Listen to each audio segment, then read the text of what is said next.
உங்களுடைய தங்கம், வெள்ளி, வைர நகைகளை உடனே செல் பண்ணுமா? நம்பிக்கையான நிறுவனம் Max Gold. Call 04445454545. Max Gold, cash for gold. நடிகர் யஷ் இப்போ டாக்ஸிக் படத்தில் நடிச்சிருக்காரு. ஏற்கனவே கேஜிஎஃப் புகழ் அவர்கிட்ட வந்து ஒரு பேட்டியில் ஒரு கேள்வி ஒன்று கேட்குறாங்க. கேஜிஎஃப்னு ஒரே படம், அந்த ஒரு படத்தில் நீங்கள் எப்படி வந்து பேன் இண்டியா ஸ்டாராக மாறினீங்க அப்படின்ற ஒரு கேள்வியை முன்வைக்கிறாங்க. அதுக்கு யஷ் சொல்லியிருக்க பதில் என்னென்னா, ஒரே ஒரு வெள்ளிக்கிழமை முடிவு பண்ண ஒரு விஷயந்தான் அது. ஒரு வெள்ளிக்கிழமை ரிலீஸ் ஆன படம் வந்து முடிவு பண்ண ஒரு விஷயந்தான். என்ன அருமையாக இருக்குது பாருங்கள்.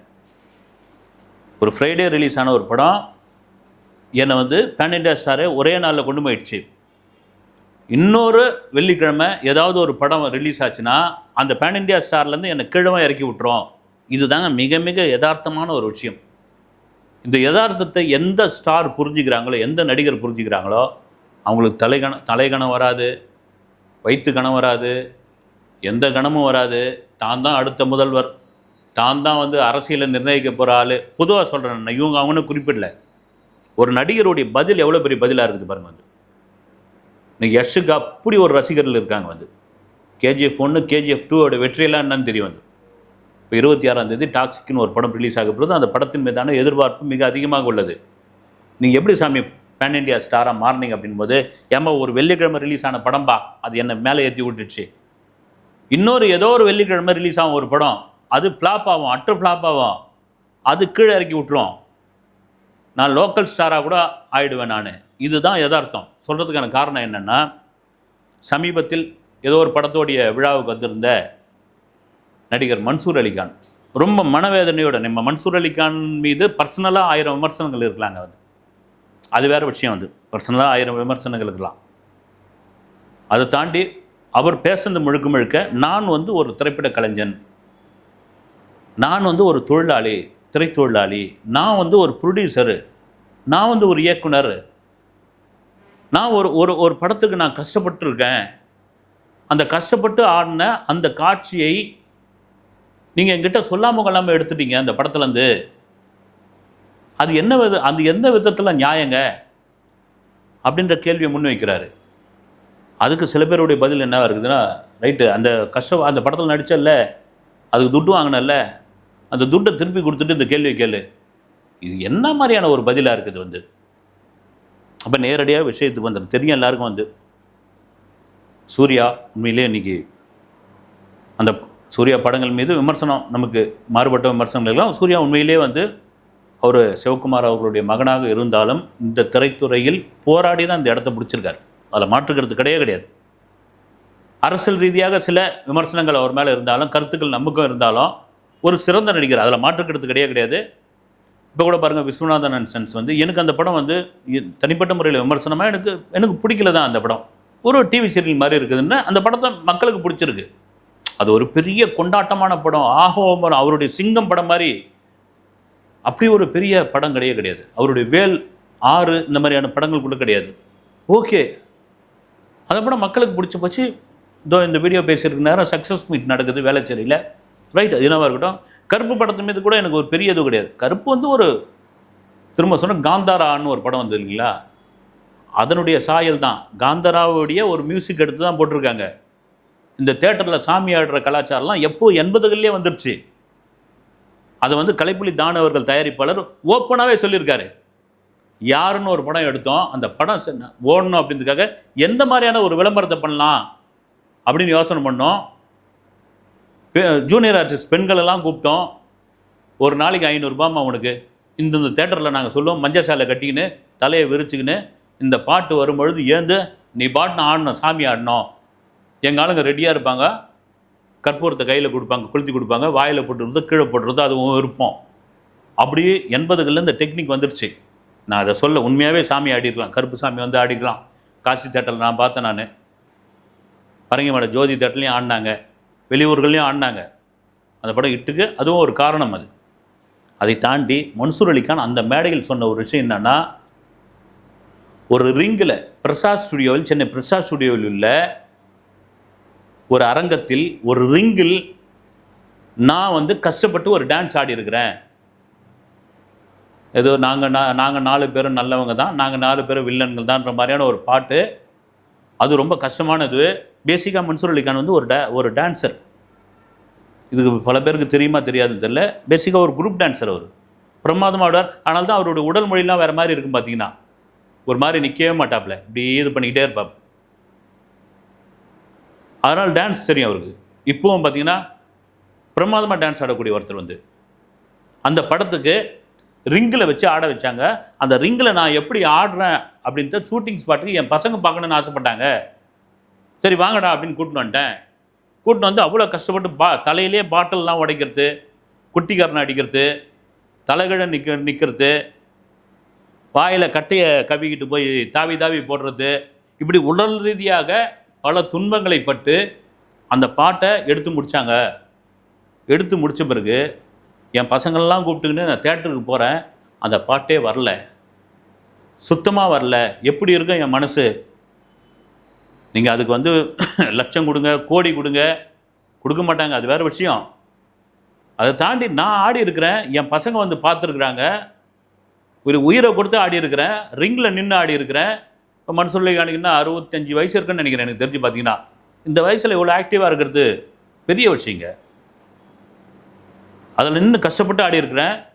ஒரு ஹீரோவுக்கு 1500 ஷாட் வைக்கிறீங்க, அதெல்லாம் எடிட்டிங்கில் எங்கேயும் போல என் போர்ஷன் வரைக்கும் தூக்கி இருக்கிறீங்களே, என்ன நியாயம்? அவர் கேட்ட கேள்வி தான் வந்து, உங்களுக்கு படைபலம் இருக்கட்டும், பணபலம் இருக்கட்டும், நீங்கள் நல்லா சம்பாதிங்க, ஊரெல்லாம் சொத்து வாங்குங்க, நான் அதெல்லாம் கேட்கலிங்க. மன்சூர் அலிகான் சொல்கிறது தான் வந்து, அகரம்னு ஒரு அற்புதமான ஒரு இது வச்சு அவ்வளோ குழந்தைங்களை படிக்க வைக்கிறீங்க, வரவேற்கத்தக்க விஷயந்தான். அதே வேளையில் என் பாட்டை ஏன்பா எடுத்தீங்க, நான் ஆடினதை ஏன்பா எடுத்தீங்க? அதுதான் உங்களுக்கு ஃபுட்டேஜ் ப்ராப்ளமா? பெரும்பாலும் பார்த்தீங்கன்னா நகைச்சுவை நடிகர்கள் இருப்பாங்க பாருங்க, அவங்க தாங்க சினிமாவில் ரொம்ப பாவப்பட்டவங்க. அது 90 காலகட்டங்களில் பார்த்தீங்கன்னா இதெல்லாம் கவுண்டமணியே ஓப்பனாகவே கேட்பாராம். சரி, என்னை புக் பண்ண வந்திருக்கிறீங்க, எடிட்டிங்கில் எவ்வளோ ஃபிலிமை வந்து என்னை கட் பண்ணி தூக்கிங்க அப்படின்னு கேட்பாரான். மறைந்த எஸ்எஸ் சந்திரனே கேட்பாரான். அது சரிங்க, எடுப்பீங்க நீங்கள், ஃபுட்டேஜ் ப்ராப்ளம் இடிக்குது அப்படின்னு சொல்லி என் போர்ஷன் பூரா எடுத்துருவீங்க, எவ்வளோ எடுப்பீங்க, எவ்வளோ கட் பண்ணி வெளியே தூக்கி போடுவீங்க அப்படின்னு டேரிங்காக கேட்பாங்களாம். ஏன்னா அந்த டியூரேஷன் அவங்களுக்கு அதிகமாக போகும்போது இந்த காமெடி சீனை தூக்குங்க பாண்டுவாங்க. அதனால தான் பார்த்தீங்கன்னா காமெடி நடிகர்கள் வயிற்றுச்சலோடு பேசுறது என்னென்னா, ஏம்பா இப்போ ஹீரோ கொடுக்குற மரியாதை எங்களுக்கு கொடுக்க மாட்டிங்களா? ஒரு ஹீரோ சீனை கட் பண்ணி தூக்குவீங்களா? நீங்கள் ரஜினிகாந்த் அவர்களுக்கும் சத்யராஜ் அவர்களுக்கும் ஒரு சண்டையே உருவானதுக்கு காரணம் அப்படின்னு இண்டஸ்ட்ரியில் பேசிக்கிற ஒரு விஷயம் என்னென்னா, நான் ஒரு மூத்த தயாரிப்பு நிர்வாகிகிட்ட பேசினப்போ, மிஸ்டர் பாரத் படத்தில் ரஜினிகாந்துக்கு ஈக்குவலாக சத்யராஜ் நடிச்சிருப்பார். ஒரு அப்பா கேரக்டர், வயசான கேரக்டரில். ஒன்றும் கேட்டால் ரஜினிகாந்த் தாண்டி பொழந்து கட்டியிருப்பார். இந்த எண்ணம்மா கண்ணெல்லாம் அதில் தான். அப்போது ஃபிலிம் தானே, இப்போ எடுத்து முடித்து எடிட்டிங் டேபிள் வந்தப்போ 35 ரீலுக்கு மேலே ஓடுது அது. அப்போ எங்கே யாரது கட் பண்ணோம் அப்படின்னா குழப்பமாக இருக்குது எடிட்டருக்கு. யார் கத்திரி போடுறதுன்னே தெரில.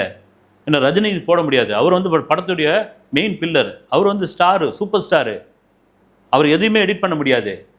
வேறு எந்த சீன் எடிட் பண்ணலன்னா சத்யராஜ் போர்ஷனாக எடிட் பண்ணுங்கன்னு தரேன் எஸ்பிஎம் அப்படின்னு சொல்லியிருக்காரு. இல்லை சார், இவர் தான் கை வைக்க முடியாது, லேகு வந்துடும், ஜம்ப் ஆகும் அப்படின் போது எப்படியாவது பண்ணுப்பா, வேறு வழியே கிடையாது, ரஜினி சார் போர்ஷன் எதுவும் பண்ணாதீங்க.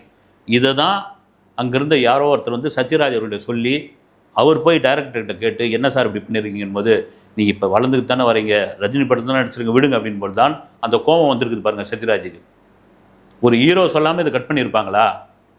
அப்போ வளர்ந்துட்டு வரேன், நான் அந்தளவுக்கு உயிரை கொடுத்து நடிச்சிருக்கிறேன், இந்த படம் வந்தால் பல இடங்களில் நான் கிளாப்ஸ் வாங்கியிருக்காரு, ஆனால் என் போர்ஷனை அனாவசியமாக கட் பண்ணி போடுறாங்க அப்படின்னா இந்த வேதனை தான் மன்சூர் அலிகானும் இருக்குது. இந்த வேதனை அவருக்கு தான் இருந்திருக்குது. அவர் அந்த மேடையில் என்ன சொல்கிறாரு, இது சம்மந்தமாக நான் தயாரிப்பாளர் எஸ்ஆர் பிரபு அவர்களிடம் போய் கேட்டேன் அந்த படத்தை. இல்லைங்க, இதை வந்து நாங்கள் மொத்தமாக வேற ஒரு கம்பெனிக்கு விற்றுட்டோம், அந்த படத்தை அவங்க தான் கட் பண்ணி தூக்கிட்டாங்க, இதுக்கு எங்களுக்கு பொறுப்பே சம்மந்தமே கிடையாது அப்படின்னு அவர் சொன்னதாக சொல்கிறாரு. ஒன்று உங்களுக்காக இது யூடியூப்பில் போடுறோம் நாங்கள் அப்படின்னால அவரும் டெய்லியும் அவன் பசங்க வந்து டெய்லியும் யூடியூப்பை போட்டு பார்ப்பாங்களாம். இது வரைக்கும் எந்த யூடியூப்லேயும் எறும் டீம்லேயும் வரல, என் வயிற்றுச்சலை ஏன் கொட்டிக்கிறீங்க, இந்த பாவம் உங்களை சும்மா விடாது, ஏன்னா அது உயிரை கொடுத்து ஆண்டவனுக்கு தாங்க தெரியும் அந்த வலி. நான் திரும்ப சொல்கிறேன், மன்சூர் அலிகான் மீது பர்சனலாக அரசியல் ரீதியாக 1000 விமர்சனங்கள் இருக்கலாம், அது வேறு விஷயம். ஒரு திரைப்பட கலைஞனாக ஒரு படத்தில் ஒரு சாங்குக்கு புக் பண்ணி ரிங்கில் ஆட வச்சு பாட்டில் உடைக்க வச்சு உடல் ரீதியான சிரமங்கள் பட்டு தன் மகன்களை கூட்டின்னு வந்து அப்பா எப்படி ஆடி இருக்கிறோம் பார்த்தியா, அந்த படத்தில் வந்து என்ன இதுவாகும் தெரியுமா பாருங்கன்னு சொல்லி அது ஒன்றுமே வரல அப்படின்னா கிட்டத்தட்ட 1000கணக்கான படம் நடிச்சிட்டாப்புல மன்சூர் அலிகான். இப்போ அந்த படங்கள்லாம் நடிச்சு இதுக்கு சொல்ல வேண்டிய அவசியம் என்ன வந்து? இப்போ புதுசாக வந்த நடிகராக இருந்தால் யாராவது சொல்லலாம். இப்போ நீங்கள் வந்து ஜனநாயகன் படத்தில் ஆனந்தின்னு ஒரு நடிகை, அவங்க ஒரு வீடியோ போட்டிருந்தாங்க ஜனநாயகன் படம் ரிலீஸ் ஆன உடனே. நான் வந்து ஏதோ 2-3 படம்லாம் நடிச்சிருக்கிறேன், நான் திரைப்படத்தில் நடிக்க வந்ததுக்கே காரணம் வந்து விஜய் சார் தான், எனக்கு எப்படியாவது விஜய் சார் படத்தில் நடிக்கணும்னு ஆசை, எனக்கு ஜனநாயகன் வாய்ப்பு கிடச்சிது, நான் ரொம்ப ஆவலாக இருந்தேன், எங்கள் ஊரில் இருக்கிறவங்களாம் வந்து படம் பாருங்கன்னு சொன்னேன், பாதி பேருக்குலாம் டிக்கெட் வாங்கி கொடுத்தேன், ஆனால் போய் பார்க்க சொல்ல என் போர்ஷனே இல்லை, இது என்ன இதுன்னு அழுதுக்குன்னு ஒரு வீடியோ கூட. ஆனாலும் நான் ஜனநாயகன் படத்தில் நடிச்சிட்டேன் அப்படின்னு அதுக்கு வந்து நிறைய பேர்லாம் வந்து கீழே வந்து கருத்து சொல்லியிருந்தாங்க. ஏம்மா இந்த படத்தை தான் வந்து இணையத்தில் விட்டானுங்களே உள்ள, ஊரே பார்த்துருச்சு, உலகமே பார்த்துருச்சு, அந்த நேரம் நீ பார்க்கலனா கூட யாராவது பார்த்தவங்க சொல்லியிருக்க மாட்டாங்களா, ஏம்மா உன் போர்ஷனே இல்லை, உன் போர்ஷனை கட் பண்ணிட்டாங்க, ஏன் வந்து இப்படி நடிக்கிறீங்க, இதில் ஏங்க ஒரு பப்ளிசிட்டி தெரியும், ஏன்னா அது ஒரு ஆர்வம், உண்மையிலே கூட கட் பண்ணியிருக்கலாம். ஒரு புது நடிகை மிஞ்சி போனால் ஒரு 5-6 படங்கள் நடிச்சிருப்பாங்க, ஒரு புறா சொல்லுவேன். இப்போ மன்சூர் அலிகானை எடுத்துங்க, அவரே சொல்கிறார் வந்து நான் 90கள்லேயே ராஜ் கன்னடி ஃபிலிம்ஸ்னு தயாரிப்பு நிறுவனத்தை ஆரம்பித்தோம் நான். அவருடைய ஆஃபீஸ் எங்கே இருந்தது தெரியுங்களா? Kodambakkam United India colony circular ரோட்டில் இருந்ததுங்க. அந்த வீட்டுக்கு கீழே வந்து இந்துன்னு ஒரு நடிகை இருந்தாங்க, கே.எஸ். ரவிக்குமார் அவர்களோட படங்கள்லாம் நடிப்பாங்க. காதல் கோட்டையில் கூட தேவானிக்கு ஃப்ரெண்டாக நடிச்சிருப்பாங்க. அவங்க வந்து கீழே அவங்க வீடு இருந்தது, மேலே இவருடைய சினிமா கம்பெனி இருந்தது, ராஜ் கன்னடி ஃபிலிம்ஸ். மன்சூர் அலிகான் அவர்கிட்ட ஒரு நல்ல பழக்கம் என்னன்னு ஒரு கேமராமேன் சொன்ன விஷயம். இப்போ சம்பளம், டெக்னீஷியன் சம்பளம் பேசுவாராம். அது பொதுவாக டெக்னீஷியன் எப்படி சம்பளம், ஒரு கேமராமேனுக்கு சம்பளம்னு வச்சுங்க, சார் ஒரு 25 லட்சம் கொடுங்க அப்படின்னா அதுக்கு நாங்கள் தாராளமாக கொடுத்துடலாங்க, நீங்கள் போய் எடுங்க அப்படின்னு சொல்லிட்டு கடைசியில் அவங்களுக்கு ஒரு 2.5 லட்சம் கூட கொடுக்க மாட்டாங்களாம். நான் எல்லாரும் சில கம்பெனிகளில் இவர்கிட்ட வந்து பேசுனா, சார் 25 லட்சம் கொடுத்துங்க அப்படின்னா, ஒரு 5 லட்சம் வாங்கிக்கோங்க போங்க ஒர்க் பண்ணுங்கன்ட்டு அந்த 5 லட்சத்தை கரெக்டாக கொடுத்த ஒரு நபராம். டெக்னீஷியனுடைய இதில் கை வைக்க மாட்டாப்புல. அதே போல் இந்த கொரோனா காலகட்டங்களில் அரும்பாக்கத்தில் திருநகரில் அவருக்கு ஒரு வீடு இருந்தது மன்சூர் அலிகானுக்கு. நம்ம இவர் போண்டாமணி, அப்புறம் கிங்காங், இன்னும் நிறைய பேர் இந்த சின்ன சின்ன காமெடி ரோல்லாம் வடிவேல் இதெல்லாம் நடிச்சிருந்தாங்க இல்லைங்களா. வடிவேல் இப்போ மதுரைக்கு போயிட்டார், படங்கள்லாம் பண்ணலை. இவங்கெல்லாம் பெரிய சிரமத்தில் இருந்தாங்க. அந்த வீட்டில் இவங்களை தங்க வச்சு 3 வேளை சாப்பாடு போட்டாருங்க. வந்து ஏதோ அவரால் முடிஞ்ச சாப்பாடு 3 வேளை அவங்க சாப்பிட்டுக்கலாம் அப்படின்னு. எது சொல்கிறேன்னா, ஒருத்தருடைய நெகட்டிவ் பக்கத்தை பார்க்கும்போது ஒரு பாசிட்டிவ் பக்கத்தையும் பார்க்கணும். ஒருவேளை வந்து இதை ஒரு நண்பர் என்கிட்ட சொல்லியிருந்தார், எங்கள் கருப்பு படத்துக்கு இவர் ஏன் மேடை ஏறி இதை சொல்கிறார் அப்படின்னா, அதுவும் குறிப்பாக தயாரிப்பாளர் எஸ்ஆர் பிரபு மேலே ஏன் இவர் சொல்கிறாருன்னா, இது ஒரு சம்பவம் உங்களுக்கு தெரியுங்களான்னாரு. என்னங்க அப்படின்னு, லோகேஷ் கனகராஜ் ஒரு பேட்டி ஒன்று கொடுத்துருக்காரு, அந்த பேட்டி உங்களுக்கு ஞாபகப்படுத்தட்டுமான்னாரு. என்னங்க, கைதி படத்தை எழுதும்போது நான் ஹீரோவாக மன்சூர் அலிகானை மனசில் வச்சு தான் எழுதினேன். கைதி படத்தை போய் தயாரிப்பாளர்னு சொல்லும்போது யாருங்க ஹீரோவா அவங்க மனசில் வச்சுருந்தா மன்சூர் அலிகான். ஏங்க அவரை போட்டால் வியாபாரம் ஆகுங்களா? அவரை போட்டால் யாருங்க தியேட்டருக்கு வருவாங்க? இதை ஓப்பனாகவே வந்து லோகேஷ் கனகராஜ் ஒரு தடவை சொல்லிட்டாரு. அதுக்கப்புறம் தான் கார்த்தி ஃபிக்ஸ் ஆனது. வந்து அந்த கோபம் கூட மன்சூர் அலிகான் இருந்திருக்கும். ஒருவேளை அவர் கைதி படத்தில் நடிச்சிருந்தா இன்னைக்கு வந்து ஒரு பெரிய நடிகராக, ஒரு தெரிஞ்ச ஒரு ஸ்டாராக மாறி இருக்கலாமே, ஒரு வாய்ப்பை அப்படி கெடுத்து விட்டாங்களே அப்படின்னா, அதுக்கு ஏதோ ஒரு சந்தர்ப்பத்தில் எத்தனையோ மேடைகளில் சொல்லியிருக்கலாமே மன்சூர் அலிகான். அதுக்கு ஒரு ப்ரெஸ் மீட்டை கூப்பிட்டு போய் பேசியிருக்கலாமே. இந்த இடத்துல பேச வேண்டிய அவசியம் ஒன்றும் கிடையாதுல்ல. கூடுப்பா, ஒரு ப்ரெஸ் மீட் அரேஞ்ச் பண்ணு, நான் பேசுகிறேன்னு சொல்லலாம். ஆனால் இதெல்லாம் தாண்டி ஒருத்தருடைய வழின்னு ஒன்று இருக்குல்ல. நீங்கள் அந்த ஆடினதுக்கு வந்து ₹1,00,000 கொடுத்துருக்கீங்களோ இல்லை 1000 கொடுத்துருக்கீங்களோ, அந்த காசு வேற. ஒரு குழந்தை குட்டியெல்லாம் கூட்டின்னு வந்துட்டேன், அப்பா எப்படி ஆட போகிறோம் பாரு இந்த வயசில், அப்பா எப்படி குட்டிக்காரனை அடிக்க போகிறோம் பாரு, அப்பா எப்படி பாட்டில் உடைக்க போகிறோம் பாரு அப்படின்னு சொல்லி கூட்டின்னு வந்துட்டு, அது அந்த திரைப்படத்தில் வரலன்னா அந்த கலைஞனுடைய மனசு எவ்வளோ பெரிய மனசாக இதுவாக இருக்கும். கடைசியில் வாயிலையும் வயிற்றுலையும் அடிச்சுக்கின அவர் என்னன்றாரு, நான் தாண்டா உண்மையான கருப்பு, நான் தாண்டா நிஜமான கருப்பு அப்படின்னு உண்மையாக உணர்வு ரீதியாக கொந்தளிச்சு தன்னுடைய இது பண்ணார். அவங்கெல்லாம் அரைக்கால் சட்டை போட்ட காலத்துலேயே நான் ப்ரொடியூசர் ஆனவன் நான். நீங்கள் கேப்டன் பிரபாகரன் படத்தில் 25,000 அடி வெட்டி எறிஞ்சாங்க. வந்து ஃபிலிமில் எடுக்கப்பட்ட படம், 25,000 அடி ஃபுட்டேஜில் தூக்கின படம். அதில் அவ்வளோ சிறப்பான ஒரு நடிகராக இருந்திருக்கார் வந்து மன்சூர் அலிகான். அதை தான் சொல்கிறாரு, அவர் கேப்டன் விஜயகாந்தோடைய கால் தூசுக்கு ஆவீங்களா நீங்கன்ட்டாப்ல. ஏன்னா ஆர்கே செல்லுமணி இவரை வந்து அந்த வில்லன் கேரக்டரில் போடணுன்னு இவருக்கு முடிவு ஆகலை, அவருக்கு திருப்தி இல்லை. ஆனால் விஜயகாந்த் கண்டுபிடிச்சிட்டார், இவங்ககிட்ட ஏதோ ஒரு இது இருக்குது, அந்த வீரபத்ரன் கேரக்டரில் பொழந்து கட்டக்கூடிய ஒரு ஆளாக இருப்பாப்புல அப்படின்போது அங்கே செட்டில் இருக்கலாம் சொல்கிறாங்க, இல்லைங்க இந்த நபர் வந்து கொஞ்சம் வாலான ஆள், இவரை வச்சு உங்களால் மேய்க்க முடியாது, இவரை உங்கள் கண்ட்ரோலுக்கு வரமாட்டார், நீங்கள் வடக்கே போங்கன்னா இவர் தெற்கே தான் போவார், இன்னும் அப்படி தான் பண்ணிகிட்டு இருக்காரு அப்படின்போது விஜயகாந்த் என் பேச்சை கேட்பாப்புல. நீங்கள் மன்சூர் அலிகான் திரைத்துறையில் பயப்படுற ஒரே ஆள், ஒரு சொல்லுக்கு அடங்குற ஆள்னா மறைந்த கேப்டன் விஜயகாந்துக்கு மட்டும்தாங்க. ஆனால் தான் அவர் இறந்தபோது அந்த தலைமாட்டிலே கிடந்தார். அவர் வந்து அப்படியே அழுதுகிட்டு இருந்தார். ஏன்னா அப்படியே ஒரு வாழ்க்கையை கொடுத்த ஒருத்தர். இல்லைனா எங்கன்னா ஒரு குரூப் டான்ஸராக ஒரு குரூப் ஃபைட்டராக தான் வாழ்க்கை முடிஞ்சிருக்கணும். இன்றைக்கி இவ்வளோ பெரிய வில்லனா நம்ம எப்படி மாறி இருக்க முடியும்? அந்த ஒரு படம் இப்போ டைரக்டர் வேணான்னு சொல்லிடுறாரு அப்படின்போது ஹீரோவும் வேணாம் விடுங்க, வேறு யாருன்னா பார்த்துக்கலாம், எங்கேயோ இந்தியிலேருந்து கூப்பிட்டு வந்துடலாம் விடுங்க அப்படின்னா அந்த வாழ்க்கை முடிஞ்சு போயிருக்குல்ல. அந்த நன்றி கடனுக்கு தான் உங்களுக்கு ஒரு சம்பவம் சொன்னால், மறுமலர்ச்சி படத்தினுடைய ஷூட்டிங் வந்து திருவண்ணாமலை தென்பண்ணை ஆற்றில் எடுத்துக்கிட்டு இருக்காங்க. மம்முட்டி வந்து நின்றுட்டாரு நடு ஆற்றுல, மன்சூர் அலிகான் வரமாட்டேன்னு அடம் பிடிக்கிறாரு, ஏதோ ஒரு பிரச்சனை. அப்போ செல்ஃபோன் கிடையாது, யார் சொன்னாலும் வந்து கண்ட்ரோல் பண்ண முடியல. அப்போ வந்து யூனிட்டில் இருந்த விஜயகாந்த் சாருக்கு ஃபோன் பண்ணுங்க, அவருக்கு தான் அடங்குவார்னு ஒரே ஒரு ஃபோன் கால், மன்சூர் போய் நடிப்பியா நடிக்க மாட்டியா, நீ திருவண்ணாமலேருந்து மெட்ராஸ் திரும்ப முடியாது தெரியுமா? ஆனால் இல்லை கேப்டன், இதோ போய் நடிச்சிட்றேன் கேப்டன், அதெல்லாம் இல்லைங்க கேப்டன் அப்படின்னு போய் நடிச்ச ஒரு குழந்தை மாதிரியான ஒரு நபர் தான் வந்து. அதை பேசிட்டு என்ன சொல்கிறாரு, என்னை கருப்பு படத்தில் இப்படிலாம் பண்ணிட்டீங்க, ஆட வச்சுட்டீங்க, என்னை வந்து மோசம் இது பண்ணிட்டீங்க, அதெல்லாம் தாண்டி இதையும் ஒரு விஷயம் சொல்கிறாரு.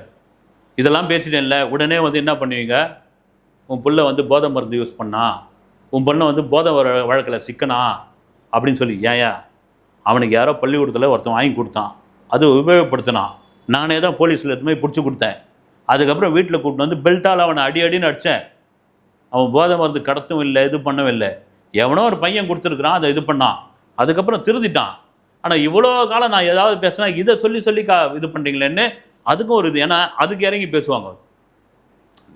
கருத்தாக இருக்கணும், பர்சனலுக்குள்ளே போகக்கூடாது, அதுக்கும் ஒரு லீடு கொடுத்துட்டார். இதையெல்லாம் தாண்டி சினிமாவில் இது சகஜயம்பா வந்து சினிமாவில் கூப்பிட்டு வச்சு நல்ல பிரமாதமாக எடுத்து கடைசியில் ஃபுட்டேஜ் ப்ராப்ளம்னு சொல்லி தொக்கா கழட்டி தூக்கி போட்டுருவாங்க.